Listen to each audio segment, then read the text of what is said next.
Well, hi everyone, and welcome to today's webinar on working in a virtual environment. My name is Kevin Ordonez. I'm a co-founder of .org Community and a co-author of 2 books on disruption and organizational transformation. I'm also the president of orgSource, a consulting agency dedicated to positioning associations for success. So today's webinar is working in virtual environments, and I'm pleased to introduce you today to our speakers. First, Sherry Budziak is founder and CEO of orgSource, and my co-founder with me on .org Companies and .org Community, and she's also my co-author on the 2 books I mentioned earlier. And Travis Cheatham is Director of Technology and Digital Solutions at AACE. So welcome, Sherry and Travis. Thanks, Kevin. Thanks, everybody, for joining us today. orgSource has been working with associations for the past 15 years, as Kevin said, to help prepare them for the future. We've also been a virtual office since that time. Excited about having this conversation with you guys today. So we know that association leaders have a lot on their mind, and even prior to this emergency, we've really worked hard to help prepare you for the future. So whether you need a facilitator to help ask a better question, an expert in operational improvements, or a leader in digital transformation or leadership development, we can help you build value, innovate within, and discover your own strategies. Our consulting team, we provide associations with services from strategic and scenario planning to helping lead transformation through digital strategy and more. But more importantly, if you need an extra set of hands or expertise today, we can help you with talking with you and consulting around moving to a virtual conference, communication strategies, scenario planning, and governance strategies. And we've also, for those of you who've missed some of our prior webinars and resources, you can find them at orgsource.com/COVID-19. So let's kind of get right to it. So today I'm excited to have Travis from the American Association of Clinical Endocrinologists. We started working with AACE about 3 years ago, and at that time we kind of talk about the story that they were working out of spreadsheets and not having any remote capacity to working with them on an overall digital strategy. And as we were doing that, there were things that happened along the way that I'll let Travis kind of talk about as well. So they encountered a hurricane while there was when they had started moving to a remote environment. We had encouraged them to use Zoom, so they created not only an environment to work with their boards and committees via Zoom and have some folks work remotely, but they created an environment within their office, which we call now the Zoom room. But then they always had plans to move to a remote workforce, and that plan was to move everybody remote by 2021. And obviously with what has occurred, that was rapidly evolved here, and they're a complete remote workforce. So some of the interesting business decisions that AACE was able to make and leverage was because of the remote workforce, they were able to hire subject matter experts in different states. So they've been managing with staff in different states. They've had a flexible workforce. And I don't know, I'll turn it over to you, Travis, to kind of give a little bit more background about where AACE has been and kind of where you guys are today. All right, thanks, Sherry. So like you were saying, we've gone through a dramatic transformation at AACE. 3 years ago, I would say we were at least 10 years behind technologically, and everything was in a server closet, on spreadsheets, homegrown AMS, homegrown pretty much every system that we had. And so fortunately, our leadership realized that it was time to start updating some things. And working with orgSource, built out a 3-year plan for how to do that. And along the way, like Sherry said, we did encounter some things like a hurricane last year that honestly gave us a good opportunity to start to realize some of the changes that we had already made. So we not only were not allowed to go in our building, but we had to evacuate the area entirely. So we had a completely mobile workforce that could evacuate from the storm's path and never skip a beat work-wise. Everything that we had moved to the cloud was just as easily accessible, and we started to realize some of those changes. And now, a year later, we have this current crisis, and again, are starting to realize some of the benefits of it. It's not been a plan to go 100% remote right now, so it has presented some challenges, but we've explored a lot and learned a lot in the last 3 years that I'm hoping we can help others achieve. Great, thanks, Travis. So as mentioned, we're going to kind of keep this open with your questions, so feel free to add your questions to the chat and we'll get to it. But Travis, I guess, what was the most challenging thing that you guys kind of went from this culture of everybody in the office, everybody collaborating in the office, and then we came in with this digital strategy, and now you guys are working with committees via Zoom, and you guys started hiring people that were remote workers. So what was kind of some of the biggest challenges you guys had?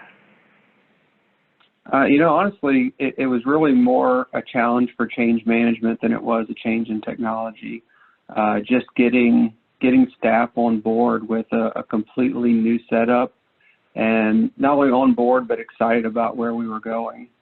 So, we worked a lot on trying to paint a picture of what the future was going to look like and what the finish line was going to look like, and tried to build, excitement and motivation and buy-in from everyone involved. And we made it a completely collaborative effort. So it wasn't just, a group of IT people changing everything and telling them how it was done. It was a collective change that involved every single staff person that we had. And fortunately, we had dedication from the top down, from our CEO to CFO, our board. Everyone was a part of realizing what needed to change, and a big part of making that happen.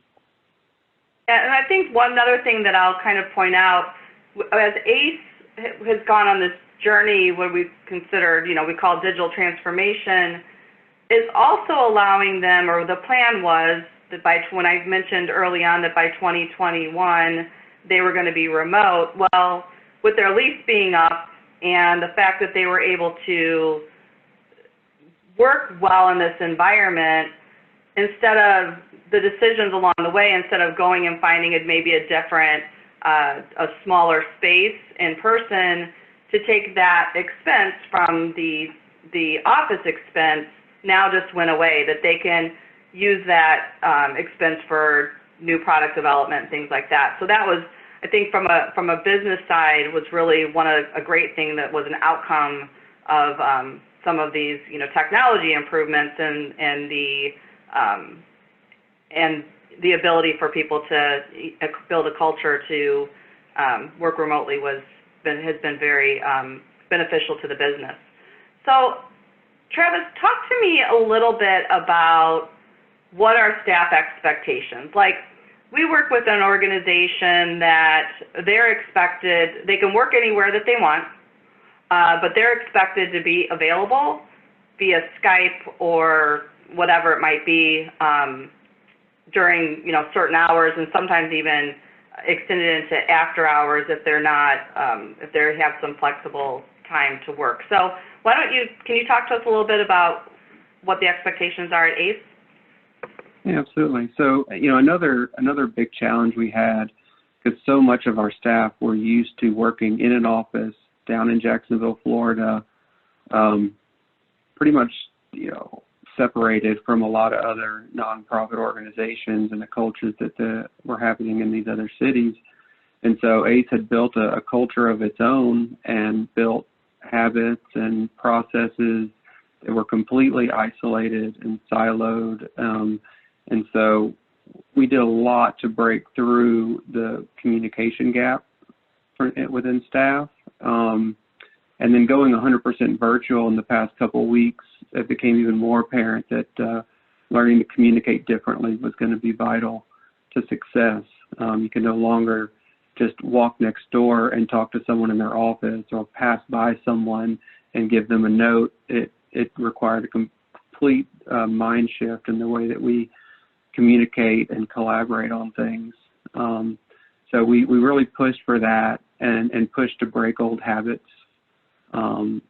Especially we were not 100% remote when we were forced to do so here in the past couple of weeks. So it did create kind of a jolt, and combining switching the way you work from in an office to at home, setting up your home office, combined with the current stress that's going on in the world, it can be paralyzing. And so we realized early on that we needed to start to develop some new routines for staff. So certain days of the week, maybe it's every morning, maybe it's every other morning, building out regularly scheduled calls, keeping people engaged, keeping people in front of their work on their laptop instead of the news, because there's just so much going on, and people that are used to getting up, getting ready, and going into the office every day have to almost learn how to work remotely. Others that have been doing it a long time have developed that over time, but for us that have never done it before, we had to quickly realize that we needed to start to build new routines and patterns throughout our day intentionally, and to say, here's what we're going to do every morning, here's what we're going to do on these days and during these times. Otherwise, it just happens organically and in ways that is not, are not most efficient. So really, communicating differently was a big part of that. And then also realizing, how much it varies from one staff and one role to another. So I might have a developer on my team that is now being pulled out of an office setting and able to sit at home and really focus on the things that he needs to work on without distraction. For him, it's been great, and it's helped us realize how much disruption he was having during the day. But for someone else, say in marketing, that might need to have their finger on the pulse of everything that's going on, we have to put areas in place, and we use Microsoft Teams to do a lot of this, where they can, they can hear and see things that are going on organization-wide and have their finger on the pulse of everything that's happening, and doing that completely remotely has been a big improvement over the last 2 weeks. Yeah, I had mentioned that, we've had a virtual office, but I was used to going to customer sites and things like that, and just, making some little adjustments just this week. I started using Calendly for people to actually make appointments with me via the phone, because now I know that I'm at my desk all the time, where before I might have been traveling. So even for us that have been working in a virtual environment, there are some other shifts or adjustments. Early this week, I kind of had this, bad mommy moment, because I have a 13-year-old and an 18-year-old now at home too, that when I've been working at home, it's always just been myself. Now I've got other bodies in the house, right? And then at the end of the day, I'm like, what do you mean you didn't eat? There's food in the refrigerator, because they know if the door is shut, they're not supposed to interrupt me. So they didn't, and then they didn't take care of themselves either. So it's like all this adjustment on top of it in that remote work environment that I think people also have to be sensitive to some of those dynamics that are going on. So it is, and I say just real quick to add to that, in technology, that's our responsibility. We always try to help people do their jobs better and give them the tools that they need to make them more effective and more efficient. And that doesn't change in a crisis like this. So technology can help people be more organized, communicate better, be more transparent. And so to sit back and wait for something to go wrong, to me, I think is a mistake. And as a person in technology, you can find areas in which you can create situations for collaboration or communication. I think that's what our job is to make these tools available. Yeah, that's great. So why don't we talk a little bit about what are some of the policies that AACE has in place for remote workers? So interestingly enough, it hasn't changed much. With Paul as our CEO, he has, since day one, focused on, work product over times that you're in your seat, right? And so the policies are always centered around that, and it hasn't really changed. So in the past, he didn't really care what time you sat down at your desk or what time you left, only that you were getting the job done. Whether you were working from home or coming in the office, it didn't matter.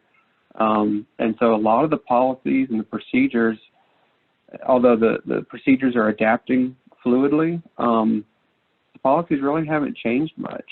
We still have all our security policies in place, and that's really no different than when we were in the office. So when you talk about security policies, talk to me a little bit more about that. So we have, for each system that we have security policies in place and things to look out for, and times when staff are to let us know when they see something that doesn't look right. A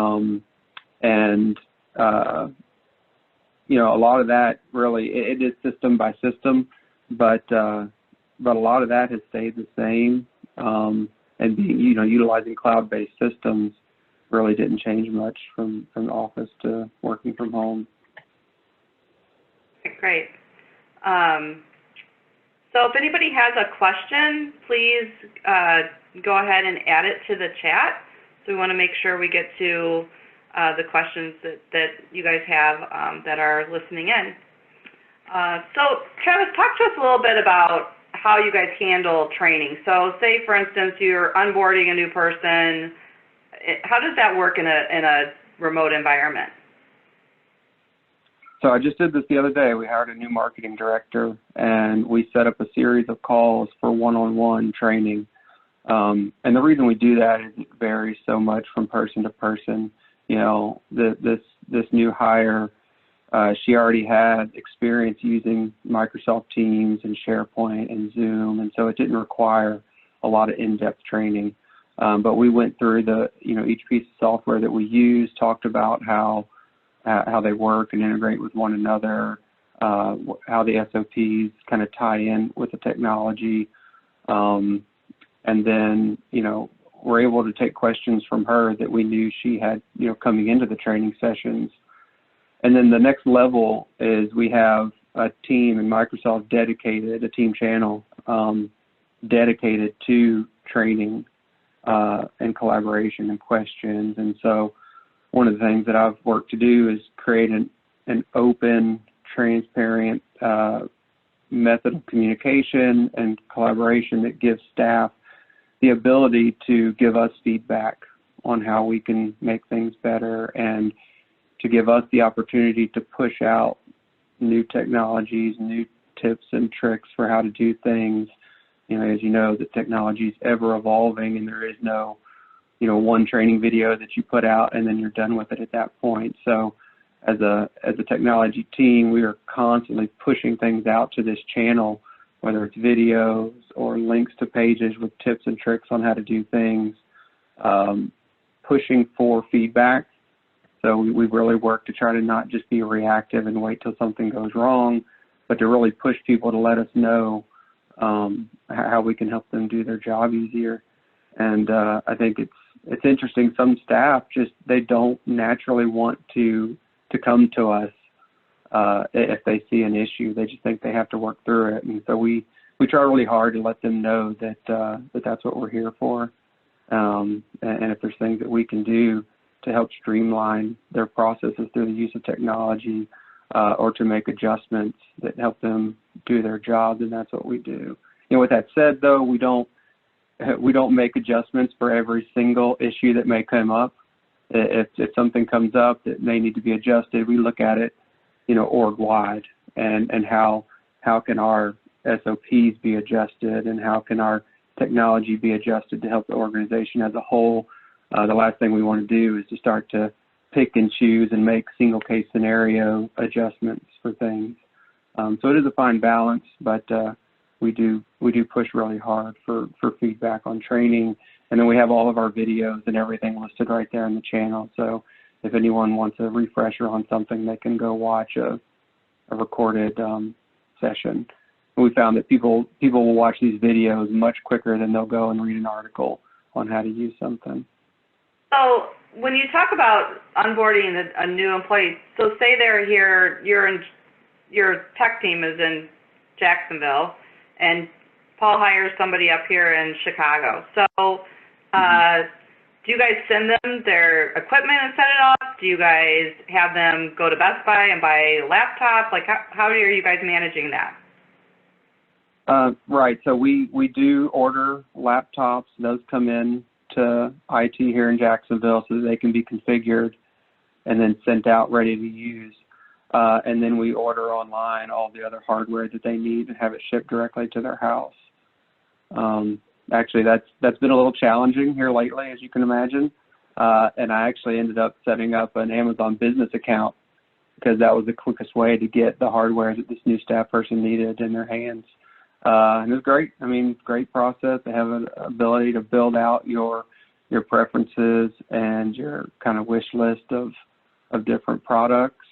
Put in the new address, has the work, company account on there. And so they receive all the hardware that they need. The laptop's already been configured and all of the software has been installed. All of the logins have taken place. And so, this new marketing director was able to start day one, opening up her laptop, logging in, and having everything that she needs right there to begin training. Great.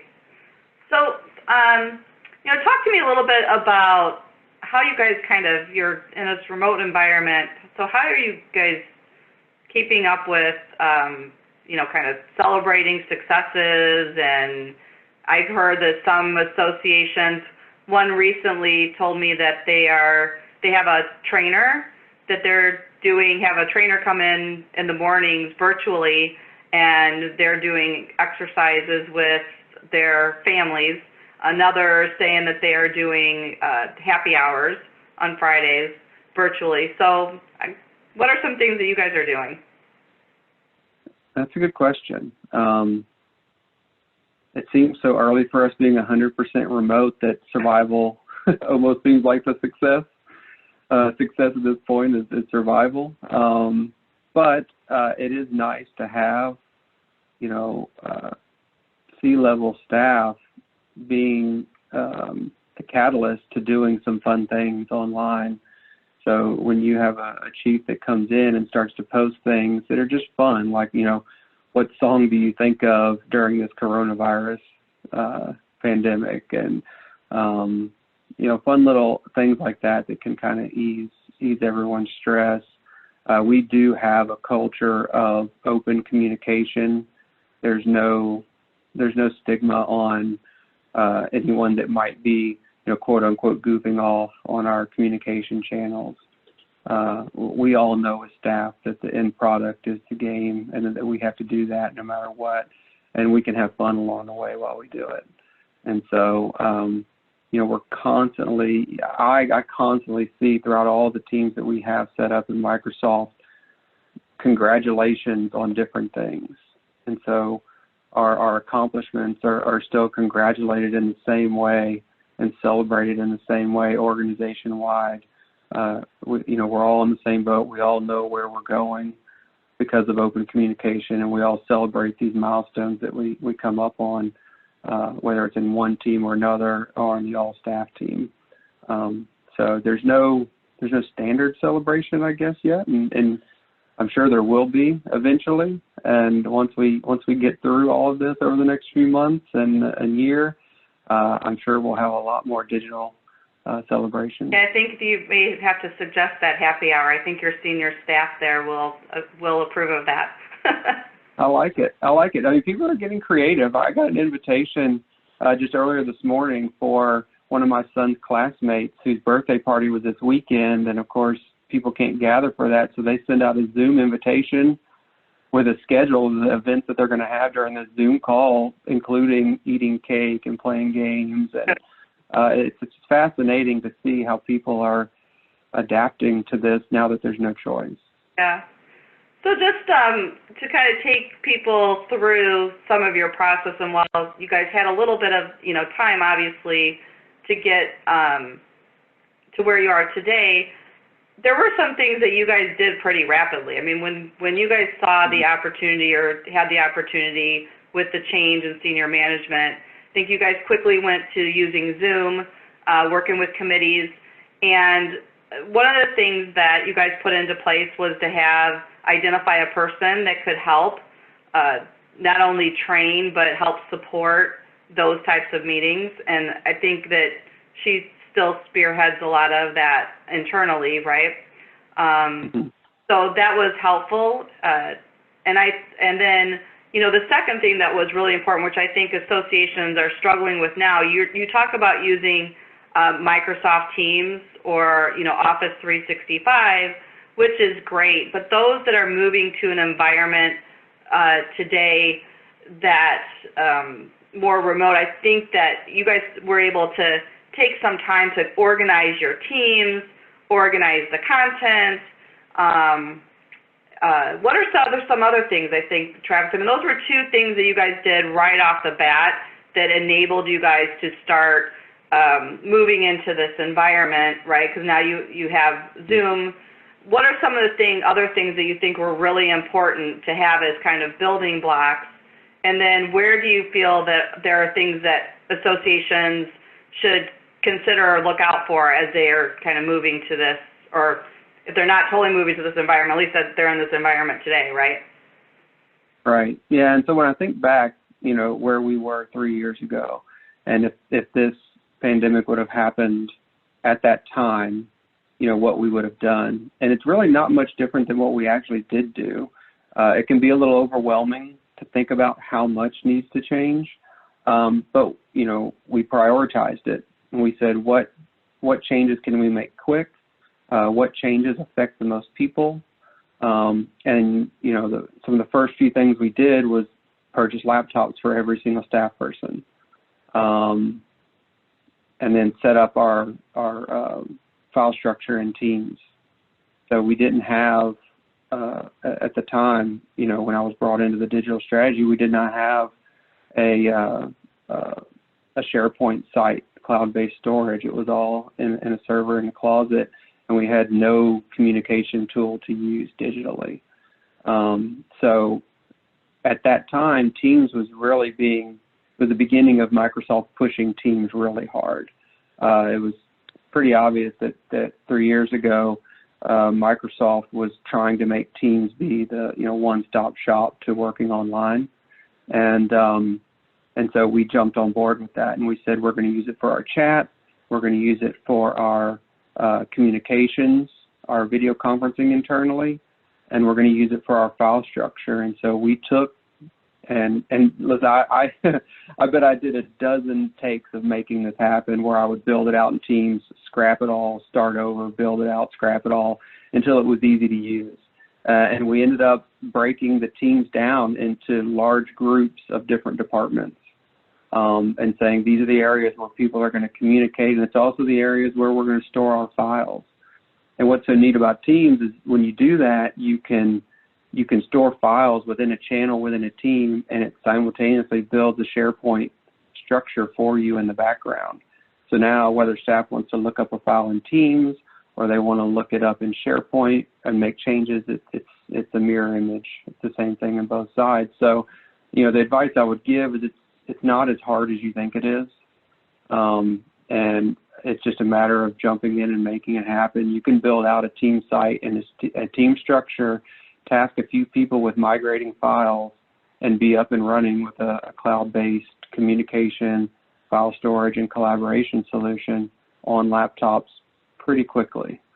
And then setting up Zoom for video conferencing and getting committees and groups involved in doing conversations that way. There will be bumps in the road. We ran into it as well.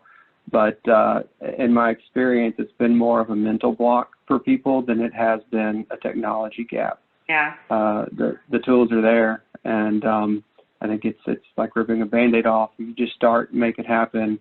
It'll actually go a lot smoother than I think most people realize.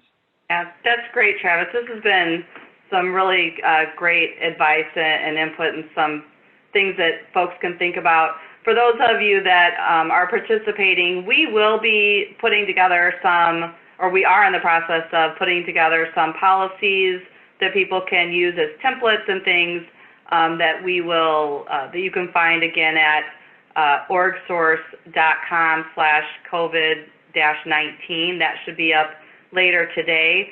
And if you have any other questions or questions that we can help you with, feel free to reach out to me, Sherry at orgSource.com, and I will try to answer them, or we can try to get Travis to answer those questions that you might have as a follow-up. So Kevin, do you want to kind of wrap us up here? Yeah, sure. So Travis, one of the questions I saw was, what advice would you give about managing teams remotely? And there might be sometimes people are struggling with focus or too many distractions. How do you manage teams and give them the support they need? Yeah, it's a really good question, and it's not something that I think any one person or one department can do. And so, at AACE, we've really, because it's easy to kind of forget about someone that might be sitting at home and waiting on, work to be given to them to do. And so we've really pushed on kind of what I said earlier, building a routine, setting up, even if it's a call every morning to say, what is our activities for this day? Another thing that I do in my department, and I'm pushing other departments to do as well, is to have regular meetings with project managers. Have them help you push projects forward so that you don't have to constantly, remember every aspect that's going on. And as long as you can trust your project managers and trust your project management system, the timelines, the tasks are all in there. It starts to work just like a machine would. It's a balance of the tasks that are being asked, the projects are staying on time, and then also just social engagement. And so, like, we'll schedule the first 5 minutes of every call is just a chat on how everyone's doing. How everyone's doing emotionally, how's your day going, how's your week going. And I think any call could spare 5 minutes up front just to do that kind of thing. We actually had a 2-day all-staff retreat at the end of last year, and for 2 days, all we talked about was what it would be like to go 100% virtual, and got feedback from every single staff person, and collected all of that and made a lot of decisions on how we were going to do things, if and when that were to happen. And it ended up being a blessing, because who knew, just this soon after we would be faced with it. But we were able to look back on all of the notes we took out of the strategic planning meeting and utilize it now. And so even though someone might not be able to have a 2-day all-staff retreat at this point, they can still employ a lot of those same strategies in getting feedback from their teams. It always comes back to communication for me. Communication, open transparency, and from a top-down perspective, C-level staff to directors, all the way down, having an open line of communication to understand what people are doing every day. And you really have to get out of the mindset of, is this staff person sitting in front of their computer right now working? Yeah. That's not really the question you should ask. You should ask what is supposed to be coming out of this area, what work product is supposed to come out of this area, and you are able to monitor that work's being done that way and have trust in your staff in that way. Great. No, thanks. I know we're quite a bit over our time, but I think this Q&A session was wonderful, and I think we'll conclude today's webinar. But everyone, just want to remind you that we'll send out the link to this replay, the recording, photo replay, as well as your CAE certificate as well. And again, thank you very much for everyone participating with us. And Travis, thank you so much for sharing your experiences and knowledge and best practices. We really appreciate that. Oh, you're very welcome, and thanks for having me. I'm happy to answer any questions people come up with after this. So. All right. Great. Thanks so much. Everyone have a great rest of the day.